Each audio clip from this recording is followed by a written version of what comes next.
కాసేపట్లో కేంద్ర భద్రతా వ్యవహారాల కేబినెట్ కమిటీ సమావేశం కానుంది. మోదీ అధ్యక్షతన ఈ సమావేశం జరగనుంది.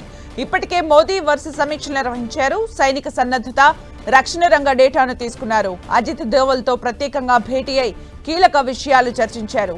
అటు రాజ్నాథ్ సింగ్ త్రివిధ దళాధిపతులతో భేటీ అయ్యారు. ఇప్పటికే కేంద్రం త్రివిధ దళాలను అలర్ట్ చేసింది. పహల్గాం దాడి వెనుక పాకిస్తాన్ హస్తముందనే అనుమానాలున్నాయి.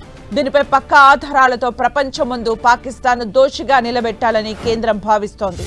పాకిస్తాన్ ఆక్రమిత కశ్మీర్లో ప్రత్యేక లాంచ్ ప్యాడ్లను ఏర్పాటు చేసిందని, అక్కడి నుంచి భారత్లోకి ఉగ్రవాదులను డంప్ చేస్తున్నట్లు తెలుస్తోంది. ఇక క్షేత్రస్థాయిలో పర్యటించిన అమిత్ షా కశ్మీర్లో తీసుకోవాల్సిన చర్యలపై సెంట్రల్ కమిటీ ఫర్ సెక్యూరిటీ ముందు చర్చించనున్నారు.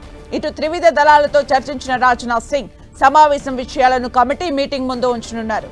ఇక మోదీ సౌదీ టూర్ను మధ్యలోనే ఆపేసి ఇండియాకు తిరిగి వచ్చి ఈ విషయంపై దృష్టి సారించడం, త్రివిధ దళాలు అలర్ట్ కావడంతో పాకిస్తాన్ గుండెల్లో గుబులు మొదలైంది.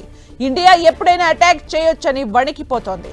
రాజ్నాథ్ సింగ్ డైలాగ్ తో మరింత బిక్క చచ్చిపోయింది. ఆత్మరక్షణలో పడిపోయిన పాకిస్తాన్ సరిహద్దుల వెంబడి సైనికులను మోహరించింది.